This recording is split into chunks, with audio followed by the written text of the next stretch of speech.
Bismillahirrahmanirrahim. Assalamualaikum warahmatullahi wabarakatuh. Teman-teman, kami berdua akan sharing materi pengertian hukum agraria dan perkembangan hukum agraria di Indonesia. Saya Merlin Sepanaputra dan rekan saya Lindung Ismawangi. Mudah-mudahan bermanfaat untuk teman-teman semua.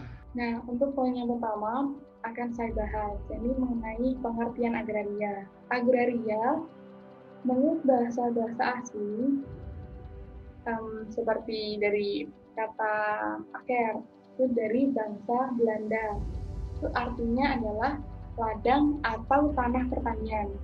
Kemudian, menurut bangsa Yunani, agros, artinya pertanian. Dan yang hampir mirip lagi, ini dari bahasa Latin, yaitu ager, yang berarti sebidang tanah persawahan atau pertanian. Kalau menurut bahasa Inggris, yang kata agraris, berarti tanah untuk pertanian. Kemudian, dari kata-kata tersebut diserap oleh bangsa Indonesia, yang menurut Kamus Besar Bahasa Indonesia diartikan sebagai urusan pertanian atau tanah pertanian dan juga urusan pemilikan tanah. Nah, kemudian kita beralih kepada pengertian agraria menurut para ahli.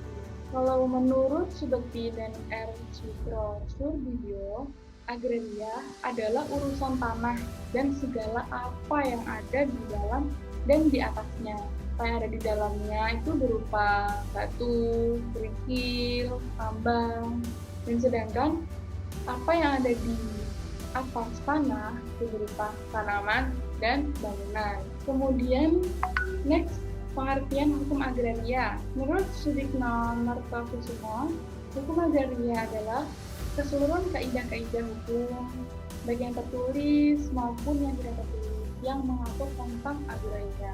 Kemudian Baskan Mustafa menjabarkan apa pendapat Sudikno Mertokusumo tadi mengenai hukum agraria.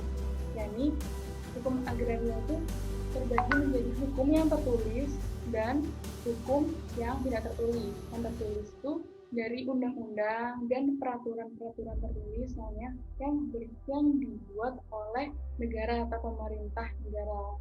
Dengan kaidah hukum yang tidak tertulis adalah hukum agraria yang bentuk hukumnya adalah hukum adat agraria yang dibuat oleh masyarakat adat setempat, di mana perkembangan dan berlakunya itu dipertahankan oleh masyarakat daerah setempat tersebut. Pembahasan selanjutnya yaitu tentang ruang lingkup agraria. Untuk ruang lingkup agraria sendiri, ini menurut Undang-Undang Pokok Agraria, itu meliputi bumi, air, ruang angkasa, dan kekayaan alam yang terkandung di dalamnya, atau disingkat menjadi baraka. Baraka yang pertama, bumi. Nah, ruang lingkup agraria menurut UUPA yang sama dengan ruang lingkup sumber daya agraria atau sumber daya alam menurut ketetapan MPR RI itu salah satunya adalah bumi. Pengertian bumi menurut pasal 1 ayat 4 UUPA adalah permukaan bumi, termasuk pula tubuh bumi di bawahnya serta yang berada di bawah air. Permukaan menurut pasal 4 ayat 1 UUPA adalah tanah. Kemudian, ruang lingkup hukum agraria. Yang selanjutnya adalah unsur air. Pengertian air menurut pasal 1 ayat 5 UUPA adalah air yang berada di perairan pedalaman maupun air yang berada di laut wilayah Indonesia. Namun dalam pasal 1 ayat 3 Undang-Undang Nomor 11 Tahun 1974 tentang pengairan disebutkan bahwa pengertian air meliputi air yang terdapat di dalam atau yang berasal dari sumber-sumber air, baik yang terdapat di atas maupun di bawah permukaan tanah. Akan tetapi tidak meliputi air yang berada di lautan. Pengertian ruang angkasa menurut pasal 1 ayat 6 UUPA adalah ruang di atas bumi wilayah Indonesia dan ruang di atas air wilayah Indonesia. Pengertian ruang angkasa menurut pasal 48 UUPA ruang di atas bumi dan air yang mengandung tenaga dan unsur-unsur yang dapat digunakan untuk usaha-usaha memelihara dan memperkembangkan kesuburan bumi, air, serta kekayaan alam yang terkandung di dalamnya. Kekayaan alam yang terkandung di dalam bumi disebut bahan, yaitu unsur-unsur kimia, mineral-mineral, biji-biji, dan segala macam batuan, termasuk batuan-batuan mulia yang merupakan endapan-endapan alam. Undang-Undang Nomor 4 Tahun 2009 tentang Pertambangan Mineral dan Batubara. Kekayaan alam yang terkandung di air adalah ikan dan lain-lain. Kekayaan alam yang di air itu berada di perairan pedalaman laut di wilayah Indonesia menurut Undang-Undang Nomor 31 Tahun 2004 tentang Perikanan. Kalau menurut Undang-Undang Nomor 5 Tahun 1993 dalam hubungan dengan kekayaan alam di dalam tubuh bumi dan air tersebut tentang adanya lembaga zona ekonomi eksklusif yang meliputi jalur perairan. Ini yang mengatur tentang jalur perairan dengan batas jalur 200 mil laut yang diukur dari garis pangkal laut wilayah Indonesia, membatasi antara perairan negara asing dengan negara Indonesia. Itu juga diatur dalam UUPA. Selanjutnya yaitu tentang landasan hukum agraria. Landasan hukum agraria itu adalah Undang-Undang Pokok Agraria atau UU Nomor 5 Tahun 1960 yang merupakan landasan peraturan perundang-undangan terkait agraria atau pertanahan. Sumber falsafah atau yang menjadi jiwa dari pembuatan UUPA adalah Undang-Undang Dasar 1945, khususnya pasal 33 UUD 1945, yaitu memberi sebesar-besarnya untuk kemakmuran rakyat yang diartikan sebagai semangat luhur dan pemanfaatan bumi dan kandungan dalamnya yang diartikan sebagai tanah. Jadi UU nomor 5 tahun 1960 ini adalah penjabaran dari UU atau tindakan yang lebih lanjut dari UU nomor 33 UUD 33 tahun 1945 itu untuk memberikan kemakmuran rakyat tentang pemanfaatan bumi dan apa yang dikandung di dalam bumi. Dari pasal 33 ayat 3 UUD 1945 itu merupakan landasan konstitusional bagi pembentukan politik dan hukum agraria nasional yang berisi perintah kepada negara agar bumi, air, dan kekayaan alam yang terkandung di dalamnya yang diletakkan di dalam penguasaan negara itu digunakan untuk mewujudkan sebesar-besarnya kemakmuran seluruh rakyat Indonesia. Untuk selanjutnya akan disampaikan oleh Pak Merlin Stefano Putra. Terima kasih Lindung. Baik teman-teman, saya akan lanjutkan materi tentang sejarah hukum agraria di Indonesia sebelum Undang-Undang Pokok Agraria. Jadi kalau dilihat dari perjalanan hukum agraria di Indonesia, itu kita akan melihat peristiwa-peristiwa yang terjadi di antara sebelum tahun 1870 dan setelah tahun 1870. Masa berlakunya hukum agraria di Indonesia. Nantinya akan ada dua masa di mana yang disebut adalah hukum agraria kolonial dan hukum agraria nasional. Hukum agraria kolonial kita akan lihat peristiwa yang terjadi di antara sebelum kemerdekaan sampai tahun 1960 dan hukum agraria nasional dari tahun 1960 sampai hari ini. Selanjutnya kita akan lihat adalah bagaimana hukum agraria kolonial dimulai dari masa sebelum masuknya Belanda ke bumi Nusantara. Pada saat itu kondisi Nusantara dikuasai oleh raja-raja. Hukum tanah pada waktu itu adalah berdasarkan sistem feodalisme. Tanah adalah milik raja di dalam kerajaannya. Rakyat adalah milik raja juga. Maka oleh raja, rakyat boleh digunakan untuk kepentingan dan kehormatannya. Teman-teman, sekarang kita akan lihat bagaimana awal Belanda masuk ke Indonesia dari perdagangan dan bagaimana nantinya si Belanda ini membentuk suatu perserikatan dagang India Timur yang disebut dengan VOC, Verenigd Oost-Indisch Company, tahun 1902 sampai dengan tahun 1799. Jadi perkumpulan dagang ini dibentuk oleh pemerintahan Belanda untuk mencegah persaingan antara sesama pedagang di antar Belanda juga dan juga untuk bersaing dengan orang-orang Portugis dan Spanyol, dan tujuannya mengambil rempah-rempah yang ada di Nusantara. Oleh pemerintahan Belanda, VOC ini diberikan hak sebesar-besarnya untuk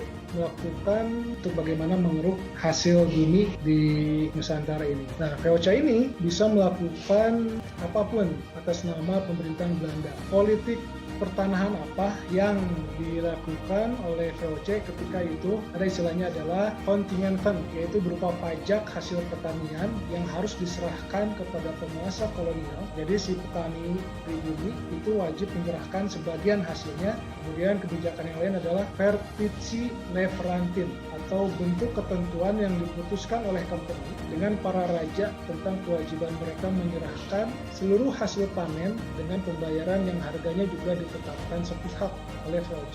Rakyat tani tidak bisa berbuat apa-apa, mereka hanya tunduk kepada ketentuan VOC. Istilah yang lainnya adalah Treurendienst atau yang dikenal dengan kerja rodi, dibebankan kepada rakyat Indonesia yang tidak mempunyai tanah pertanian dan menjual tanah-tanah yang luas kepada pengusaha swasta atau kultur stelsel. Selanjutnya adalah masa pemerintahan Gubernur Herman Williams Daendels pada tahun 1800 sampai 1811. Setelah VOC dibubarkan pada tanggal 31 Desember 1799. Sebab-sebabnya adalah ada 4 nih. VOC seringkali berperang dengan yang ada di Nusantara. Yang kedua, terjadi korupsi di tubuh VOC. Yang ketiga, kas kosong. Yang keempat adalah adanya persaingan dagang dengan Inggris dan Prancis. Jadi setelah VOC dibubarkan, maka pemerintahan Belanda mengutus Gubernur Herman William Daendels. Dia adalah gubernur pertama yang diutus untuk mengambil alih semua harta atau hutang piutang VOC, dan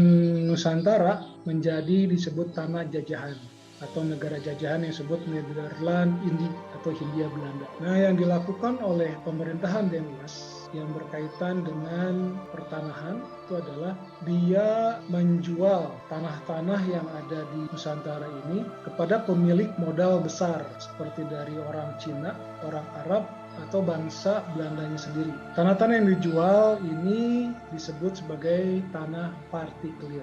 Jadi orang-orang yang mempunyai tanah partikulir dikasih hak istimewa oleh Gubernur Daendels itu hak untuk mengangkat kepala-kepala kampung, hak untuk menuntut kerja rodi kepada penduduk dan memungut uang pengganti kerja paksa, hak untuk mengadakan pungutan-pungutan baik hasil bumi pertanian kepada penduduk, dan hak untuk memungut biaya pemakaian jalan-jalan. Wah, pada zaman itu Daendels bahkan lebih parah ketika zamannya VOC. Jadi Daendels ini berada di Indonesia 11 tahun. Jadi karena Daendels ini terkenal sangat kejam dan sewenang-wenang, maka ditariklah oleh pemerintahan Belanda dan mengangkat Thomas Stamford Raffles sebagai gubernur jenderal di tanah jajahan Belanda atau Hindia Belanda ini. Politik tanah yang dilakukan oleh Stamford Raffles itu adalah dikenal dengan namanya tentang pajak tanah atau disebut dengan land rent. Jadi pajak tanah ini oleh Daendels ini dikenakan kepada penguasa-penguasa yang ada di tanah jajahan. Waktu itu adalah raja-raja. Namun tidak langsung diberikan kepada raja. Land rent ini dibebankan kepada para petani pemilik tanah, tapi ditugaskan kepada para kepala desa.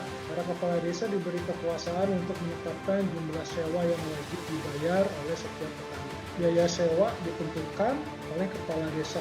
Oke, selanjutnya masa pemerintahan Gubernur Johannes van der Bos. Ketika masa penjajahannya atau masa kekuasaannya itu, sistem pertanahan yang dilakukan pada masa itu adalah sistem tanam paksa atau kultur stelsel yang tetap itu sangat menindas rakyat Indonesia pada saat itu. Jadi sistem tanam paksa ini, petani dipaksa untuk menanam satu jenis tanaman tertentu yang langsung maupun tidak langsung dibutuhkan oleh pasar internasional pada waktu itu. Hasil pertanian diserahkan kepada kolonial Belanda tanpa mendapatkan imbalan apapun. Sedangkan bagi rakyat yang tidak mempunyai tanah pertanian, wajib menyerahkan tenaganya. Jadi jelas sistem paksa ini membuat sengsara bagi rakyat Indonesia.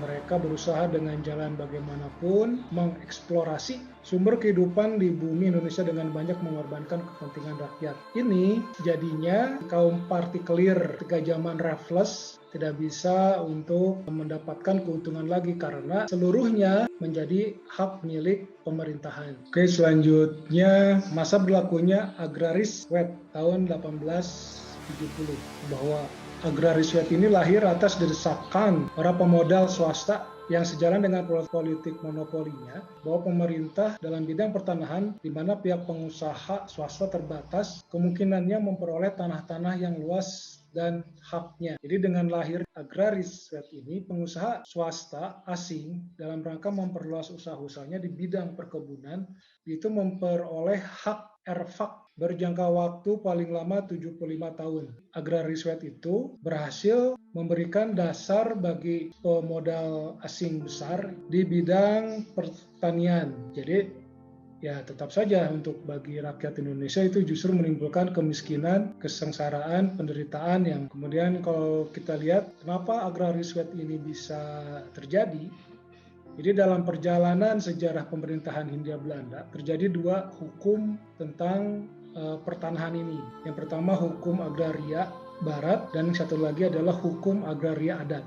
Nah, politik kolonial konservatif dan masih menggunakan sistem tanam paksa itu didesak dan digantikan dengan sistem liberal. Jadi liberal ini menginginkan bahwa tidak adanya campur tangan pemerintahan Belanda di bidang usaha sehingga swasta dengan modal besar bisa masuk ke Indonesia. Maka keluarlah politik Undang-Undang Agraris Wet. Ini salah satu contohnya adalah bahwa Gubernur Jenderal tidak boleh menjual tanah, namun boleh menyewakan tanah kepada swasta. Dan swasta boleh menyewa tanah Nusantara kepada Gubernur Jenderal selama 75 tahun. Selanjutnya adalah masa berlakunya Agraris Best Undang-Undang Best Wet ini terjadi setelah Agraris Wet. Agraris Best Wet ini memuat suatu pernyataan yang dikenal dengan istilah domain declaring atau pernyataan kepemilikan, yaitu semua tanah yang tidak dapat bukti kepemilikan adalah milik negara atau milik Belanda. Jadi hukum dan kebijaksanaan pertanahan yang ditetapkan oleh penjajah tetap senantiasa diorientasikan kepada kepentingan dan keuntungan mereka sebagai penjajah. Pada awalnya adalah politik dagang, kemudian mereka menguasai sekaligus merangkap sebagai pengusaha, menciptakan kepentingan-kepentingan atas segala sumber-sumber kehidupan di bumi Indonesia yang menguntungkan mereka sendiri sesuai dengan tujuan mereka dan mengorbankan banyak kepentingan rakyat Indonesia pada waktu itu. Salah satunya adalah peraturan mengenai ruang lingkup agraria, yaitu bumi, air tanah, ruang angkasa, beserta seluk-beluk aturan yang mengikutinya. Ketidakpastian terhadap hukum juga memiliki dampak yang buruk bagi perkembangan hukum di Indonesia. Dan nantinya setelah kesininya lagi bahwa aturan-aturan itu akan diterbitkan Undang-Undang Nomor 5 Tahun 1960 tentang Undang-Undang Pokok-Pokok Agraria yang bersifat nasional. Agraria merupakan alat untuk membawa kemakmuran dan keadilan bagi negara dan rakyat Indonesia seluruhnya. Baiklah teman-teman sekalian, demikianlah sharing materi dari kami berdua mengenai hukum agraria dan perkembangan hukum agraria di Indonesia. Semoga bermanfaat dan sampai jumpa di video-video materi selanjutnya. Wabillahi taufiq wal hidayah. Walhamdulillahirabbil alamin. Wassalamualaikum warahmatullahi wabarakatuh. Merdeka. Merdeka.